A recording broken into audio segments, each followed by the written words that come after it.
삼복더위에 내일은 비 온다, 내일은 비 온다 하다가 중복도 지났습니다. 어제는 저희 은사 스님의 세연을 마감하신 지 38년이나 되는 날이었습니다.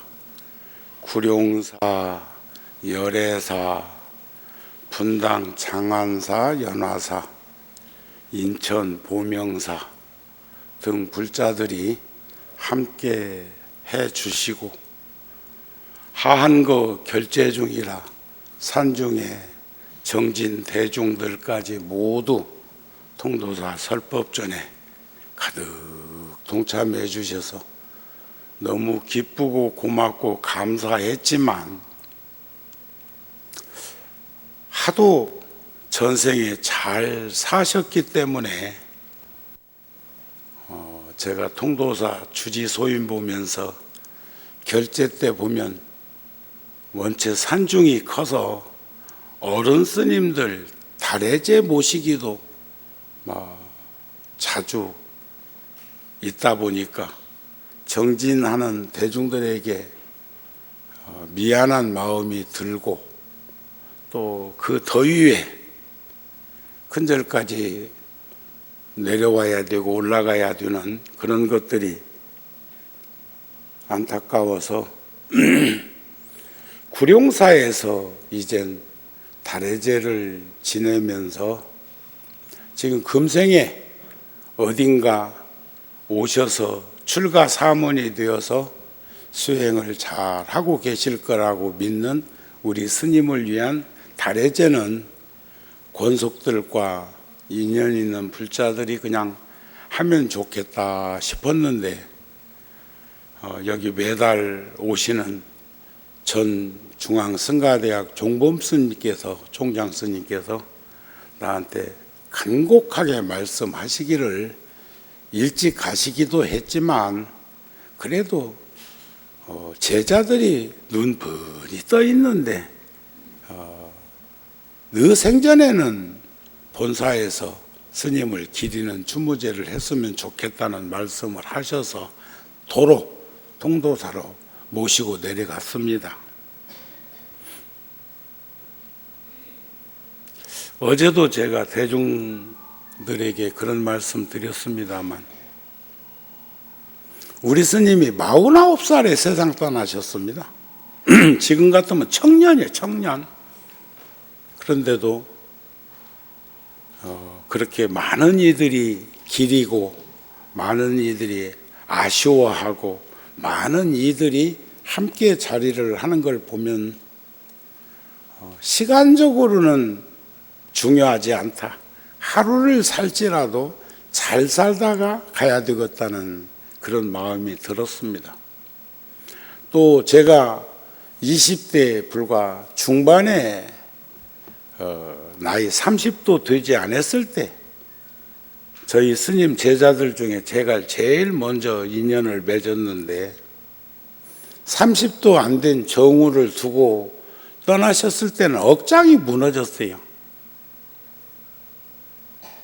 그런데 그 후에 우리 스님의 그 덕화가 얼마나 큰가 하는 것은 스님의 도반 스님들이 저를 대하는 모습을 보면서 본래 그런 말이 있잖아요. 정성집 강아지가 세상 떠나니까 조문객이 문전성시를 이루다가 정성 떠나고 나니까는 얻어먹는 거지도 안 오더라고 그러잖아요. 얼마나 인심이 야박했으면 그랬을까. 그런데 참 스님의 그 위실력으로 많은 도반 스님들이 그늘이 되어 주시고 또 노스님이신 원화 스님이나 벽안 노스님 같은 그런 어른 스님들이 늘 살피고 챙겨 주셔가지고 지금의 우리 모습을 잃어버리지 않고 이렇게라도 살 수 있는 것이 감사하고 우리도 후학들에게 그늘이 되어 주어야 된다는 그런 마음가짐과 앞서가신 어른들에게 누가 되지 않는 울타리가 되어야 하지 않겠느냐 하는 다짐을 어제 대중들에게 또 했습니다. 일반적으로 사람들이 세상에 태어나는 것은 잘 살기 위한 거죠. 우리들 같으면 부처님의 말씀하신 바 수행정진하는데 인간이 가장 도움이 될 거라는 믿음을 잃어버리면 안 됩니다. 천상락을 얻은 이들은 세상이 너무 좋아가지고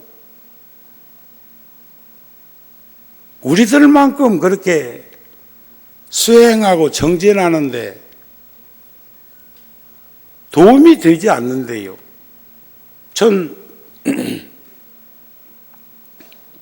이번 달에는 구룡사, 열애사, 인천 보명사, 분당 장안사, 연화사 또 다른 데도 법회를 했지만 우리들이 세운 그 포교당 5곳에 가서 법회를 했습니다.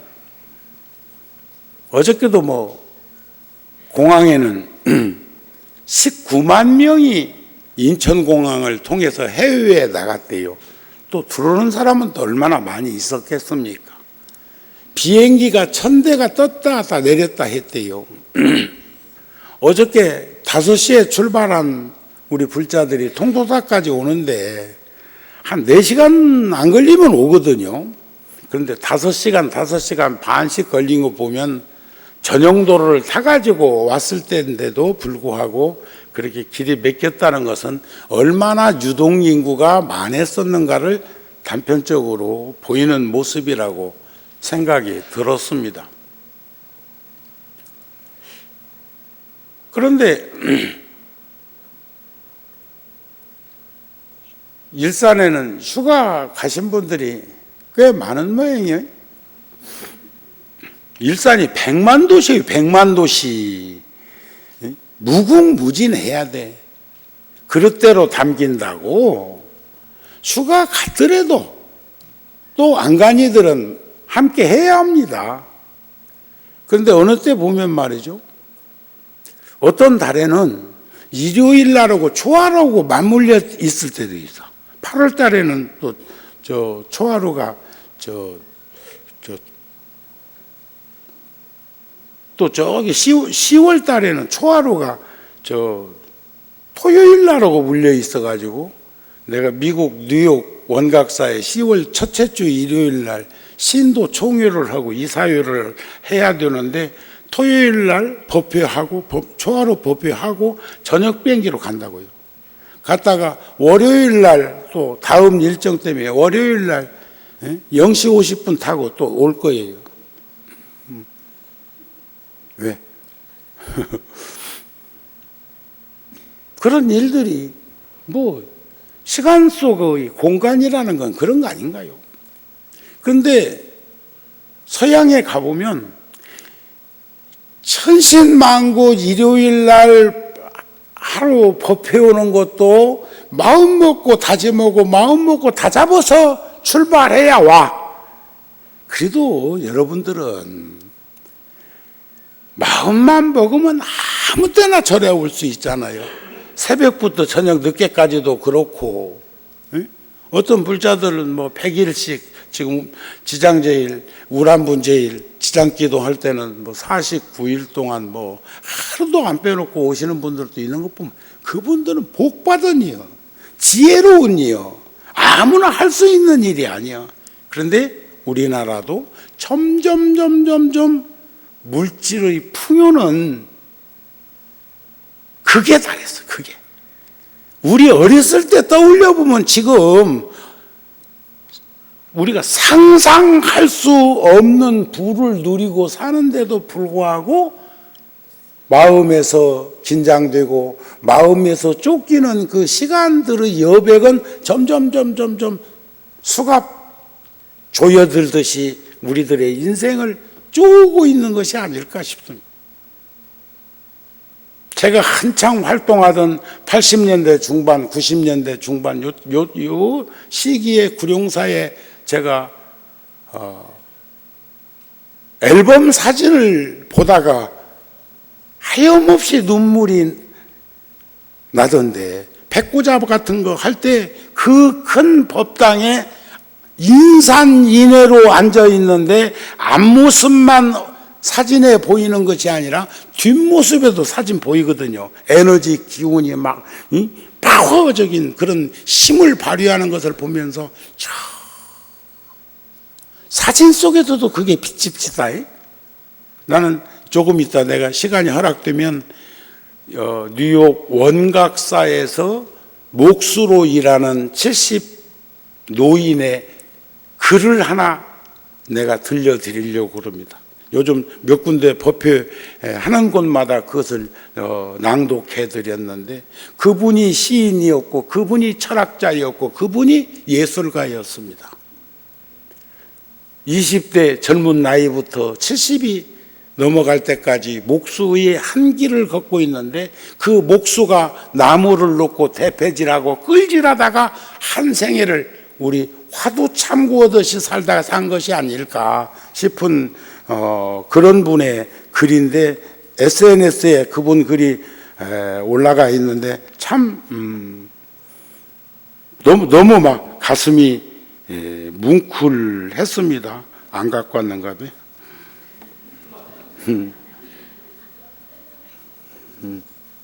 안 갖고 왔어도 내가 기억을 해. 다 기억은 못해서 기억을 해. 이런 글이었어요. 사진을 흑백으로 카톡으로 찰칵 찍어서 띄웠는데, 누가 이 사람을 모르시나요? 노래도 있어.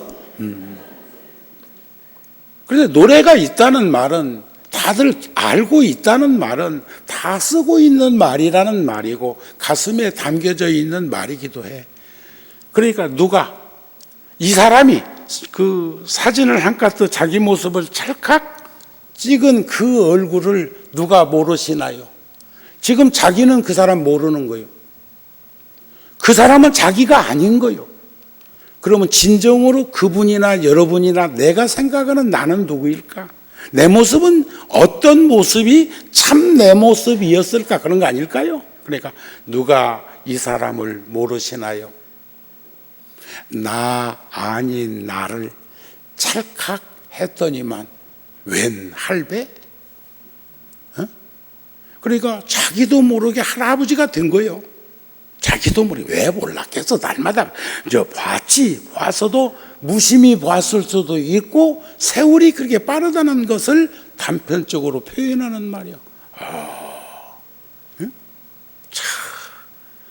뒤에 것은 들려줄 필요도 없어. 그래 놓고는 끝에 가서 뭐라고 했느냐?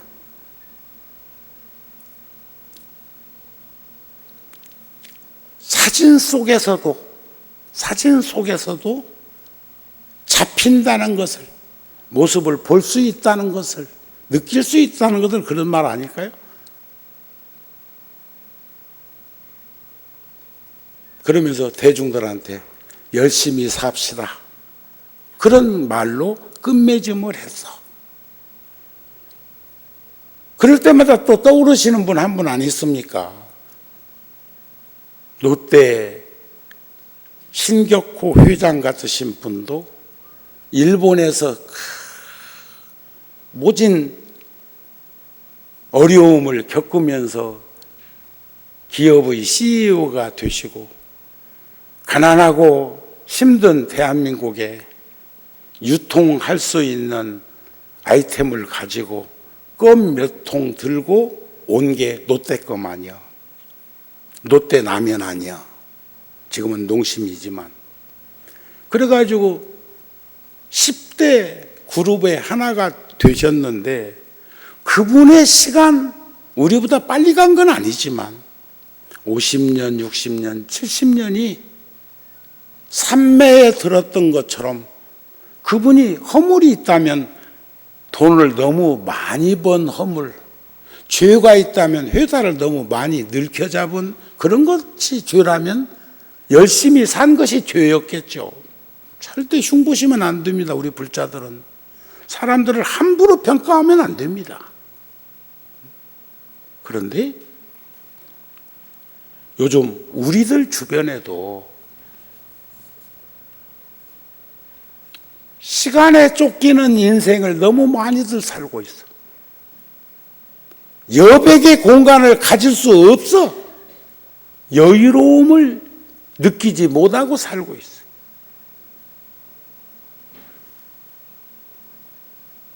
노는이 연불한다고.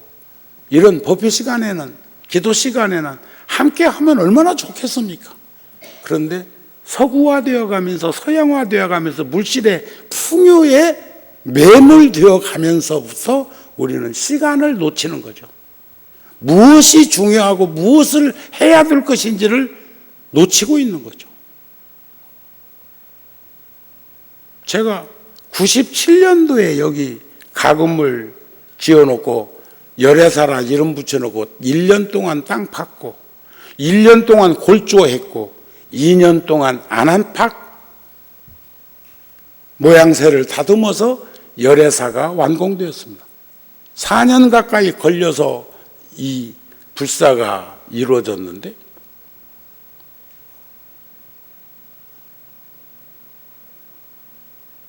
좀 더 생활화 되셨으면 좋겠어요. 서양 사람들처럼 텅텅 빈 공간 속에 파리만 날르는 인생살이가 아니었으면 좋겠습니다. 그런데 그게 복이 없는 이는, 복이 있어도 지혜가 없는 이는, 지혜가 있어도 시간에 쫓기는 이는 그런 시간들로부터 점점점 내몰리고 있는 것을 보았으면 싶습니다. 비례대표 하지 마세요. 이렇게 부부가 함께 오니까 얼마나 좋아. 거기에 또 자식들도 같이 오면 얼마나 좋아. 딸하고 영감은 어디 보냈어?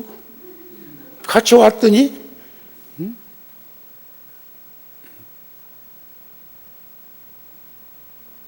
저는 그런 부분에 대해서 사람으로 태어난 것은 잘 살아가는 인생에 도움이 되기 때문에 불교에서는 인간을 가장 이상적인 존재로 보고 잘 살면서도 지혜로우면서도 그러면서도 종교를 멀리 하지 않는 삶, 그런 사람은 얼마나 복이 넘치고 공덕장에 함께 하고 있는 것인가를 우리 모두는 좀 재인식했으면 좋겠습니다. 무장무예로 모든 것들이 잘 되는 것보다는 종교를 가지게 하기 위해서 자꾸 어려운 일을, 장애를 만나면 좋겠습니까? 장애도 없으면서 복도 있으면서 지혜도 있으면서 그러면서도 종교적으로 잘 살 수 있는 그러한 삶이 얼마나 좋겠어요. 그러니까 어떤 종교, 이웃 종교에서는 계속 말세론으로 사람을 불안하게 하고 강박관념에 사로잡히게 하고 초조하게 만들어서 안 오면 안 되도록, 그러면 그건 아편이야, 아편. 아편은 맞으면 기분이 좋다대. 맞아봤어? 근데 약 기운이 가실 때는 죽을 지경이라고 그러네. 불안, 두렵고 겁나고 무섭고 강박관념에 사로잡히고 막 벌벌벌벌벌 막 떨리고 손발도 떨리고 막 가슴앓이도 떨리고 막 그런데요. 그건 절대 하면 안 된다는 거더만. 그래서 저 필리핀에서는 요즘 대통령이 하나 이상한 사람이 와가지고는 막 잡아조진다대. 그렇게라도 해서 검은 개꼬리가 흰개꼬리만 될 수 있다면 최소한의 희생을 감내해야 되겠죠. 그러나 거기서 자유로워질 수 있는 것은 제도적 장치만 갖고 되는 게 아니라 자기 의지가 발현돼. 불교에서는 업이라고 하는 것을 그 까르마 업을 이렇게 표상적으로 표현할 적에는 의지적 작용으로 벌어진 일, 예를 든다면 걸어가다가 발에 미생물이 밟혀서 죽었다. 그건 나하고는 상관없이 죽은 거죠. 그건 무기업, 기록되지 않는 업이다 그래. 자동차를 몰고 돌진 앞으로 해갖고 이번에 어디요? 프랑스에서 그랬나요? 그건 엄청난 업 아니요. 그런데 자동차를 몰고 가는데 날파리가 뛰어들어서 서치라이트 불에 부딪혀서 죽는 건 내 의지하고는 작용 없는 거죠. 근데 일부러 그것들 잡을 끼라고 불 밝혀놓고 거기 떨어져 죽게 만들면 그건 업이요. 아셨습니까? 며칠 전에 텔레비전 보니까 모기가 물고 있는데 그걸 탁 치면은 큰일 난다대.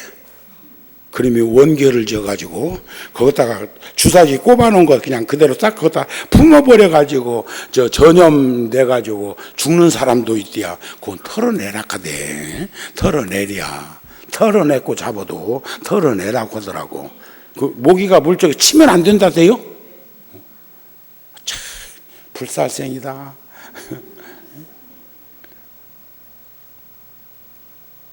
자기 좋은 대로만 생각할 게 아니라 그러니까 그 업이라고 하는 개념도 그렇게 들여다보면 얼마나 의지라고 하는 것이 작용해가지고 벌어지는 일인가를 우리는 충분히 알 수 있는 것 아니겠습니까 싶은 생각이 듭니다.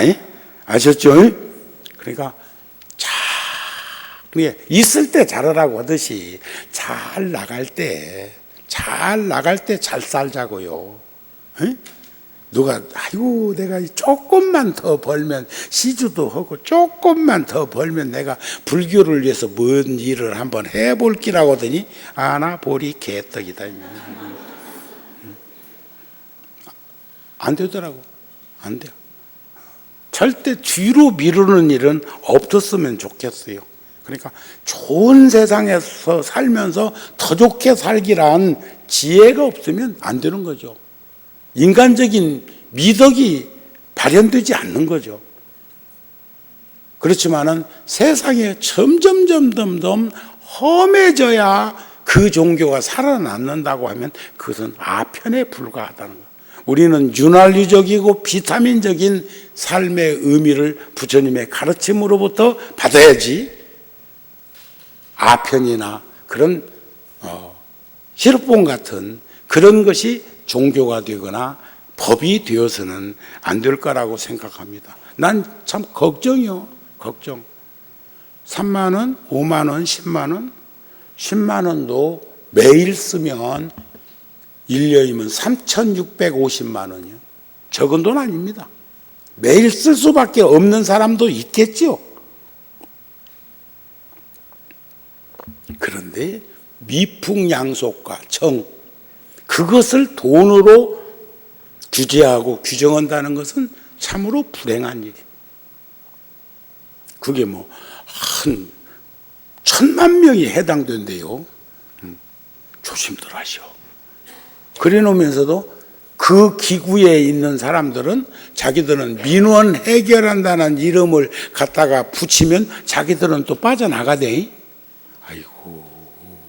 입법기구에 있는 사람들이 있어. 한 300명 있는데 거기는 또 3만 원, 5만 원, 10만 원에 또 안 걸리고, 그리고 또 지역구를 갖고 있는 이들은 말이요, 그 꽃값만 해도 막 못 살 판이요. 그러니까 또 그 꽃 같은 것은 또 생화 같은 것은 올리지 못하도록 아예 그 갖다 놓으면 선거법에 걸리도록 또 해놨어. 자기들 돈 들어가는 건 괜찮고 쓰는 데는 또 괜찮은가? 모르겠어. 뭐가 뭔지 어수선해. 그러나 인간을 가장 이상적인 존재로 본다는 것 하나만 비추어 보더라도 우리들이 모두의 규감이 되어야 되는 삶을 살아야 한다는 것을 반증하는 것이 아닐까 싶은 생각이 듭니다. 선가구감에도 그런 말씀이 있죠. 출가해서 수행자가 되는 것이 어찌 작은 일이랴. 저는 요즘 다들 얼마나 정보를 공유하고들 있는지 현각 스님이라고 하는 이가 또 한마디 해놨대. 그래갖고는 뭐 방송에도 자막으로 막 뜨고 있던데, 오늘 중국에서 카톡이 한 통 왔어요. 거기에 답장을 그렇게 해줬습니다. 현각 스님이 원석이었다면 저렇게 상처받을 일이 뭐 있겠나. 원석은 깎아야 될 게 있으니까.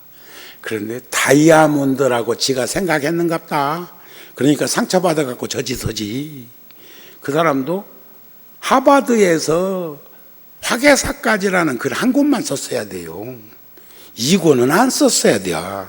책 좀 팔리니까 어떤 놈이 유혹해가지고 그 유혹에 빠져갖고 2권 쓴 것으로 지 조진 건 생각 안 하는 모양이라. 멍청하기가 짝이 없어.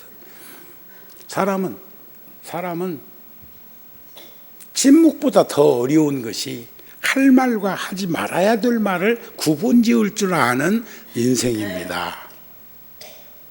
안타까웠어요. 응? 그런 글이 떠돌아다니는 걸 보고 누가 오라고를 했냐. 가는 사람 안 붙들고 오는 사람 막지 않는 게 불교요.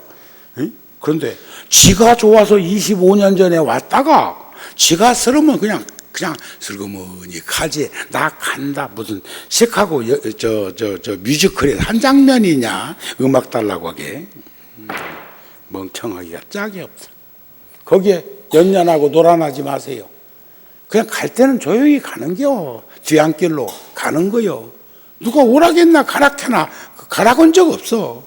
단 내가 그 스님을 존중해서 원석으로 생각을 해본다면 다 깎여진 다이아몬드는 앞으로 쓰다가 상처날 일밖에 없다는 거예요. 그건 감안하고 끼고 댕겨야지. 사바세계가 그런 거 아닌가? 그러시죠? 이게 출가해서 수행자가 되는 일이 어찌 작은 일이야. 편하고 한가함을 구해서도 아니요, 따뜻이 있고 배불리 먹기 위해서도 아니다. 명예나 재산을 구해서도 아니다. 오로지 나고 죽는 생사의 괴로움에서 벗어나려는 것이며 번뇌의 속박을 끊으려는 것이다. 부처님의 지혜를 이으려는 것이며 고통받고 있는 충생들을 건지기 위해서 출가한 거예요. 이걸 우리는 벗어나면 안 돼. 이건 서산대사의 선가고감에 나오는 말씀이에요. 응? 편하고 한가함을 구해서 따뜻이 있고 배불리 먹기 위해서 명예나 재산을 구하기 위해서 하는 게 아니라는 거예요. 오로지 생사의 괴로움에서 벗어나려는 것이며 번뇌의 속박을 끊으려는 것이다.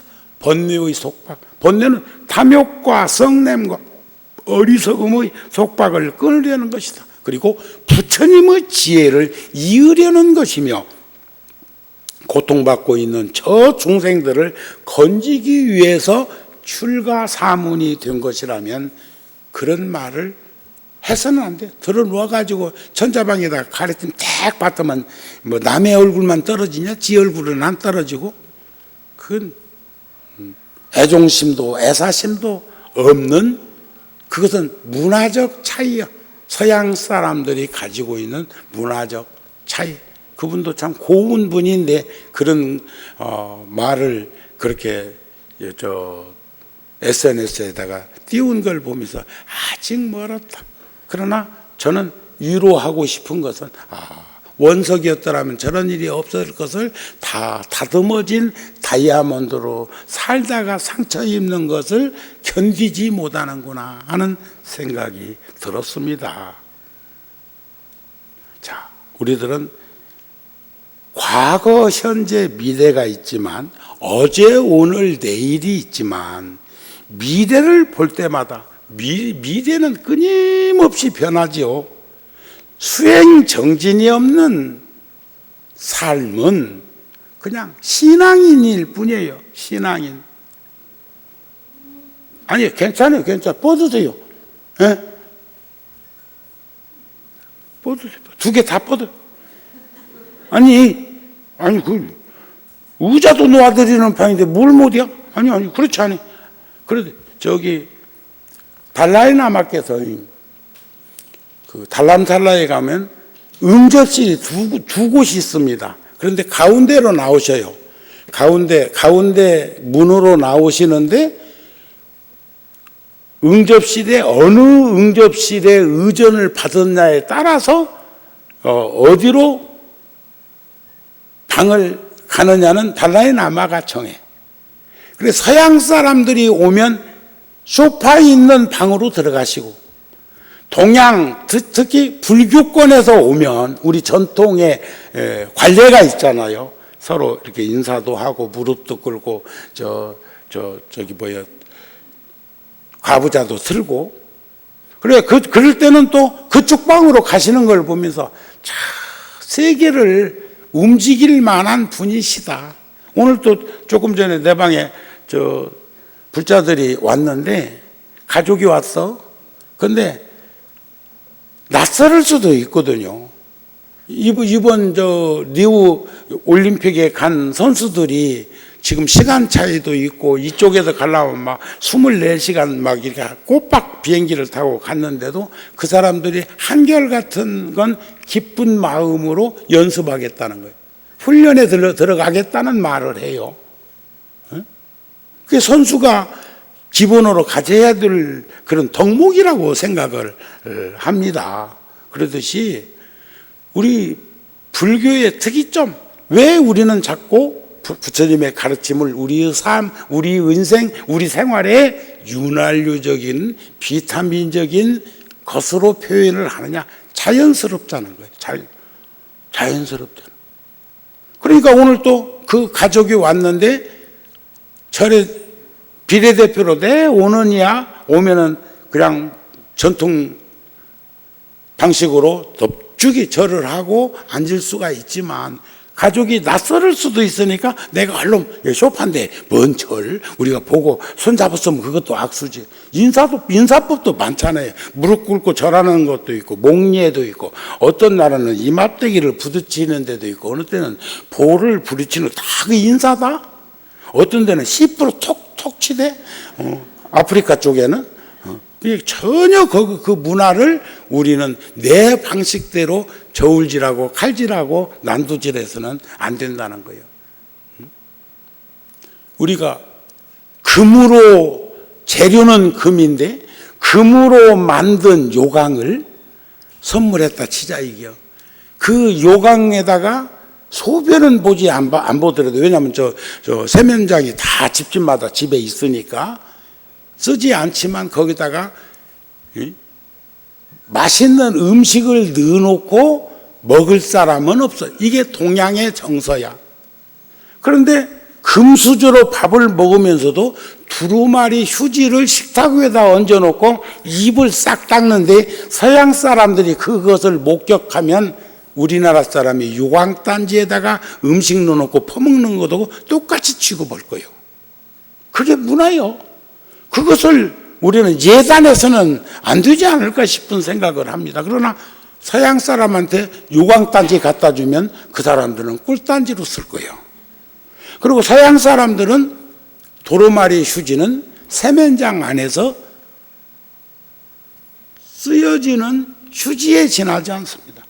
그래서 요즘 대만 같은 데나 이쪽에 보면 일본 같은 데 그쪽에서 보면 아예 촉촉 뽑아 쓰는 것도 화장실에다가 갖다 놔서 코 풀 때도 쓰라고 그렇게 진화하는 거예요.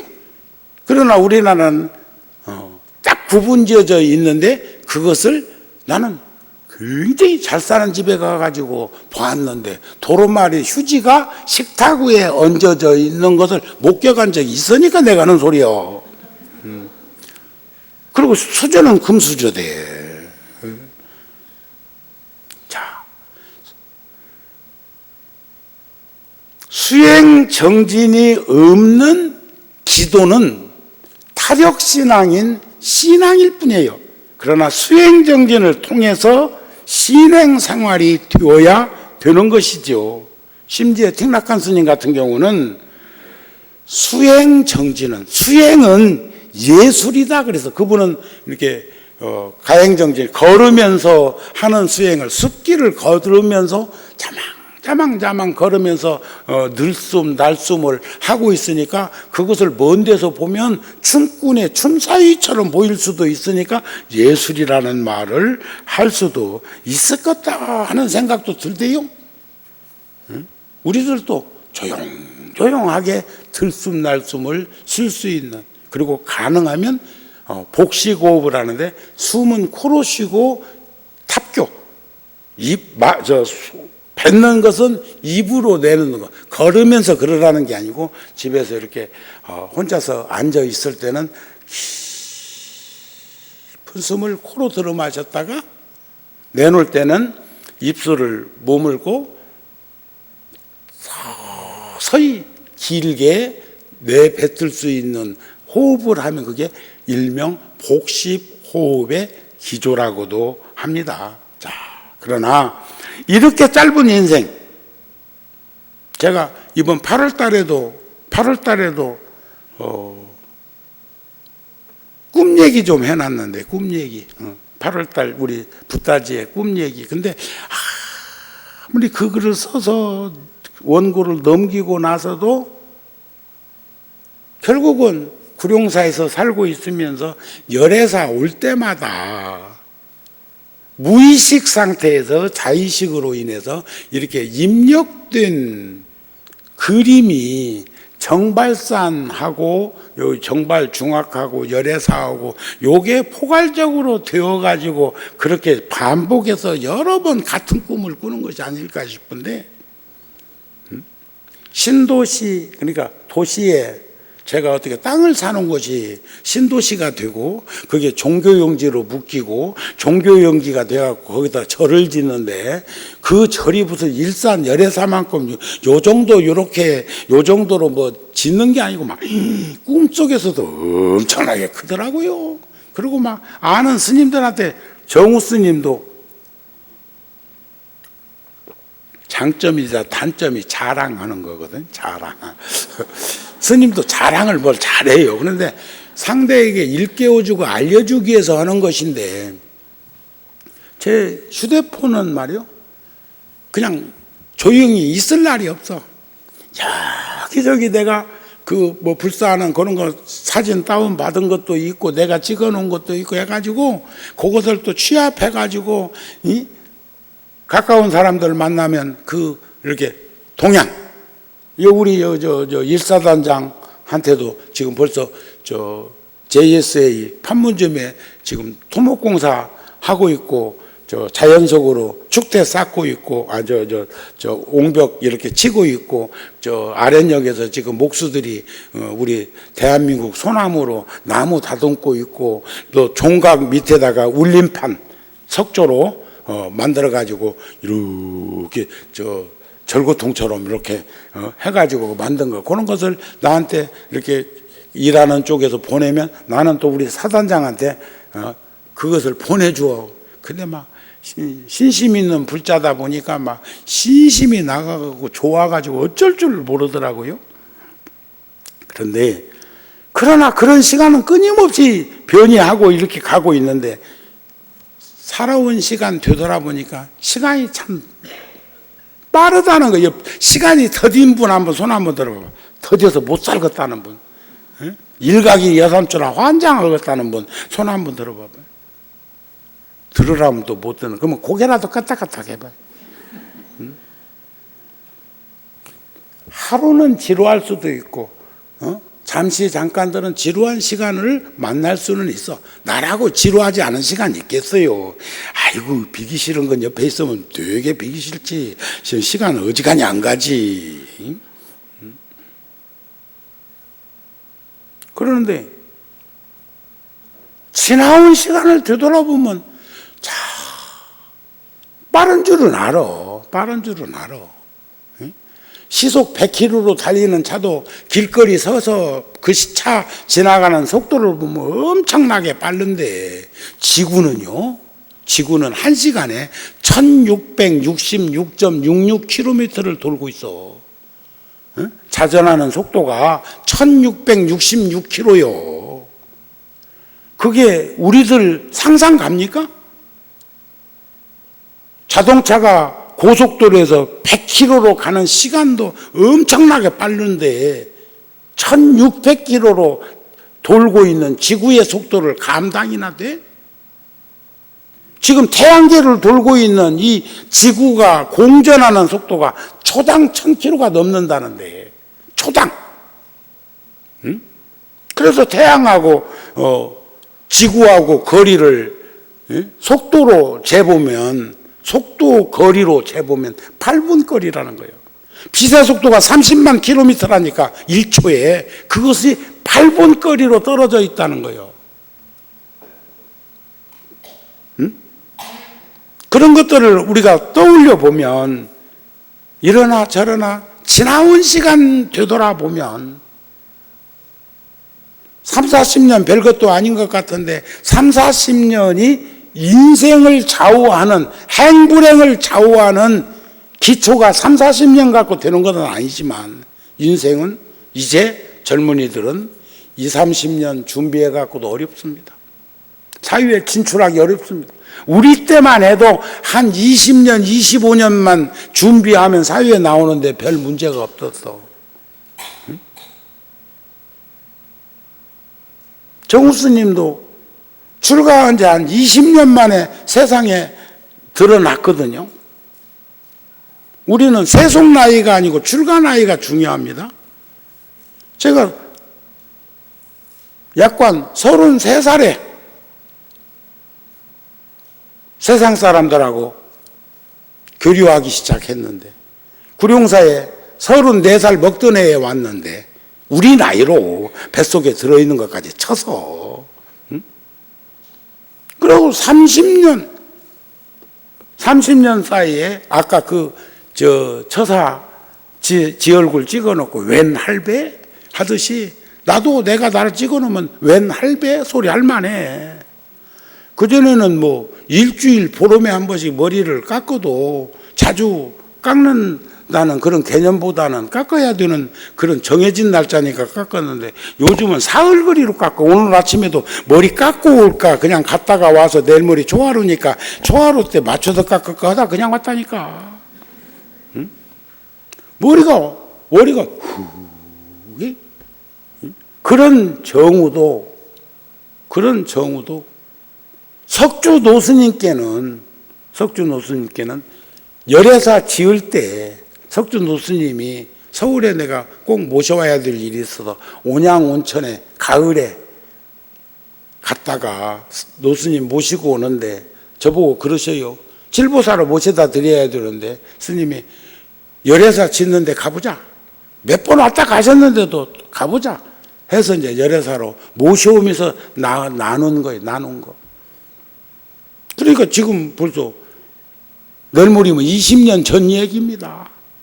40대 중반도 안 된 정우가 노스님하고 나눈 얘기가 지금도 여러분들 귀에 생생할 거예요. 내가 이 얘기 한번 했으니까.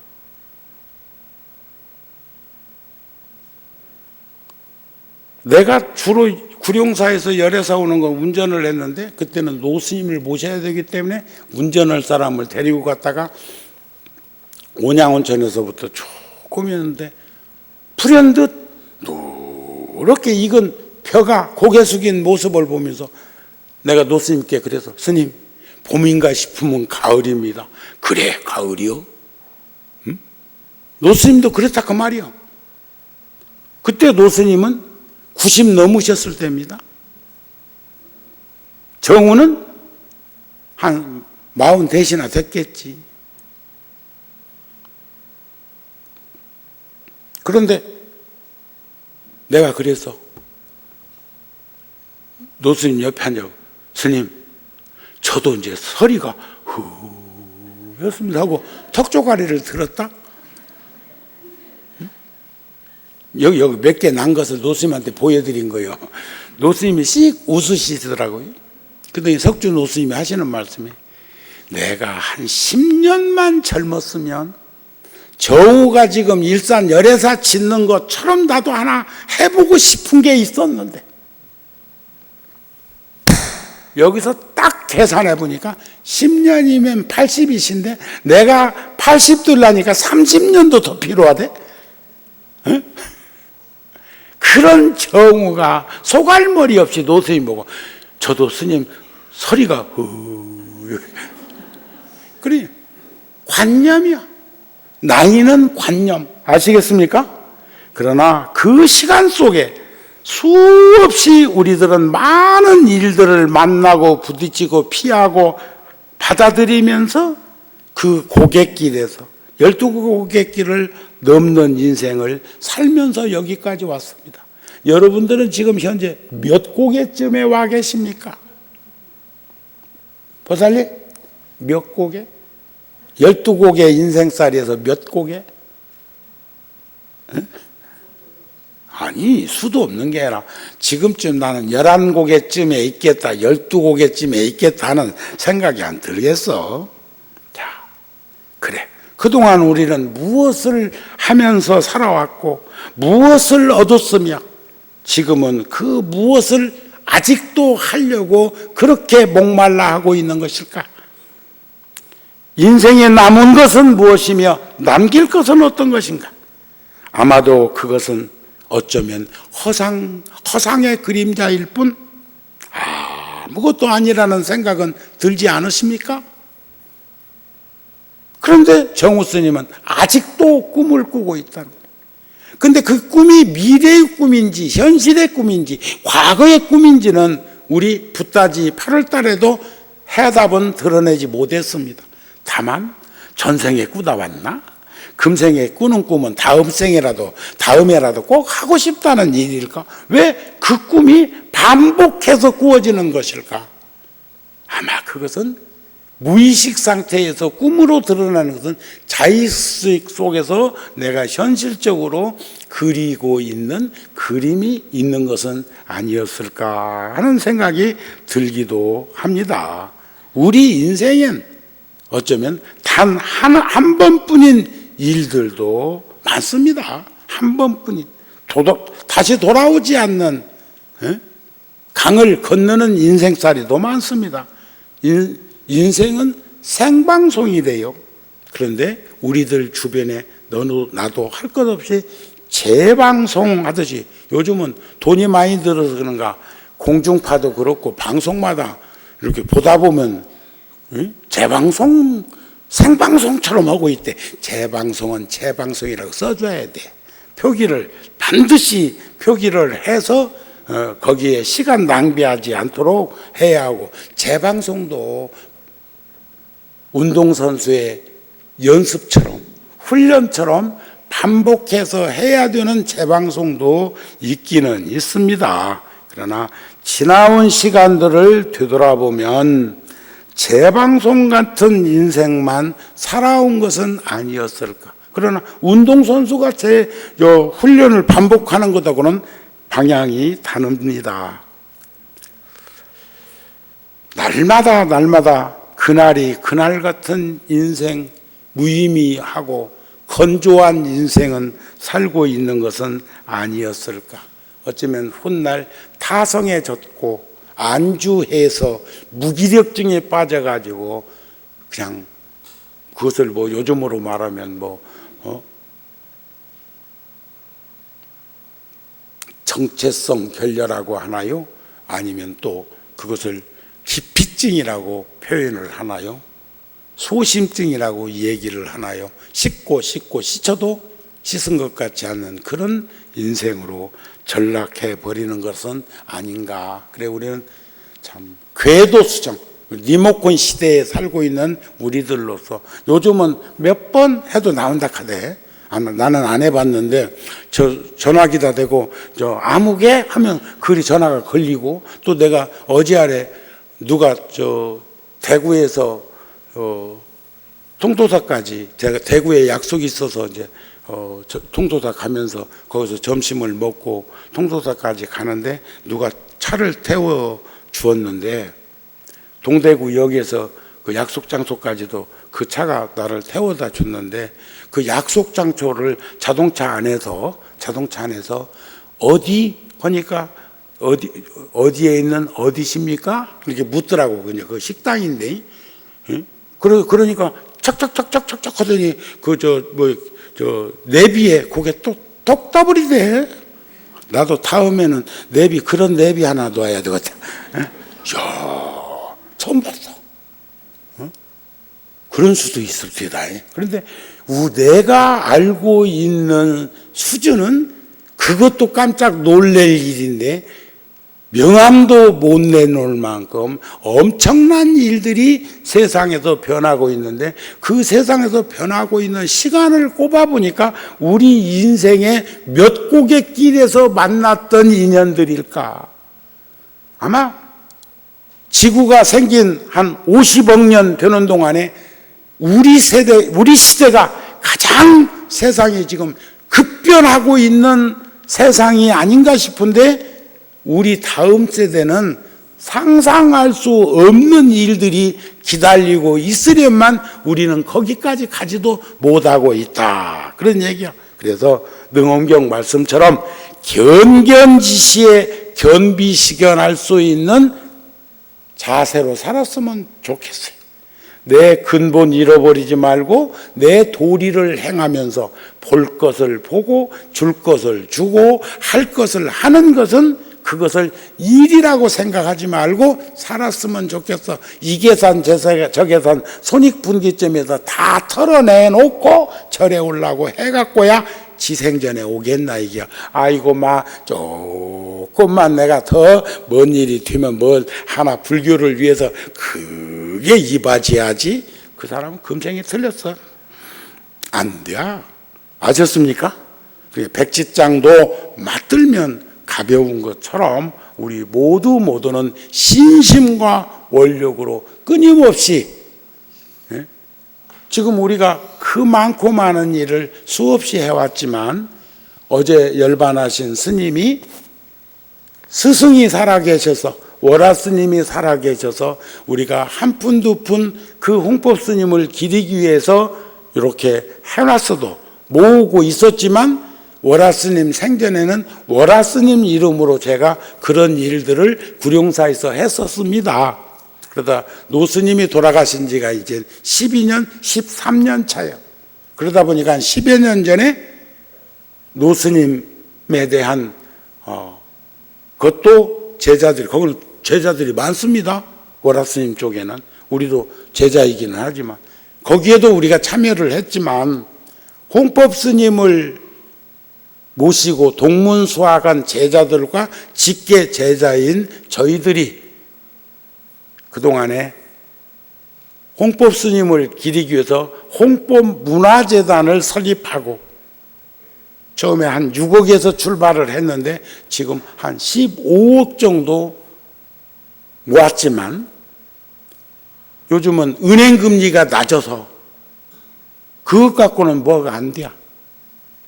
그래서 기본이 열애사에서 매달 300만 원씩 거기에 적립하는 게 1년이면 3,600만 원. 그 다음에 구룡사가 매달 500만 원씩 해서 1년이면 6천만 원.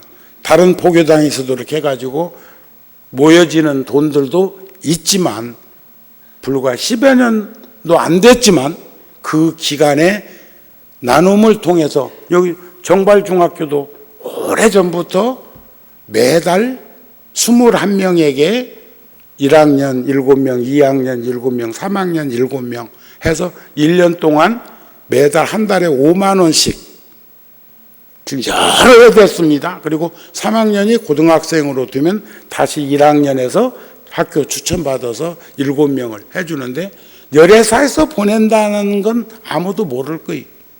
홍법이가 누군지는 몰라도 홍법문화재단에서 나에게 5만 원, 그러면 1년이면 60만 원인데 한 번에 60만 원을 보낼 수도 있지만 60만 원을 어디다 쓸지 불안전하기 때문에 매달 5만 원씩 어렵고 힘든 그 학생에게 무통장으로 보내주면 그 아이가 절박한 상황을 피해 나갈 수는 있지 않겠느냐 하는 마음으로 하는 그런 일 등등을 통해서 그동안에 18억 정도 조금 넘게 집행했더라고요. 10년도 안 된 기간에 그게 그런 장학 또 그다음에 난민 그다음에 예를 들어 작년에 네팔 지진 났을 때 1억 보내고 금년에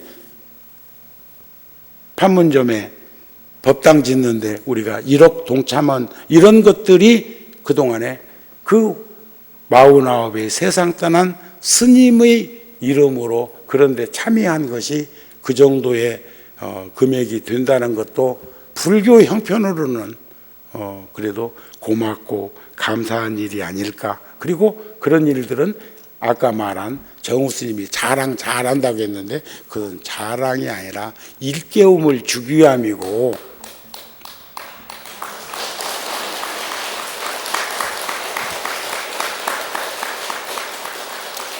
뭔가 할 수 있는 인연과 뭔가 할 수 있는 계기가 될 때는 망설이지 말고 그런 일을 하는데 함께 하십시다 하는 말씀을 드리려고 그런 것이요. 지금 보살님이 박수 유도 안 했으면 그렇게 엄청난 자랑을 듣고도 입 딱 다물고 침묵할 건데 보살님 고맙습니다. 오늘 법문은 여기서 마치도록 하고 제가 가능하면 구룡산은 우람분제일 입제날 제가 법문을 했으니까 우람분제일 7월 100 중에 열애사로 와서 여러분들하고 시간을 같이 가지는 게 좋지 않겠나 해서 잠정적 일정을 그렇게 짜놨습니다. 그렇게 하시고 참 더운 날에 통도사까지 함께 해주신 불자들께 다시 한번 감사함을 전합니다. 성불하십시오.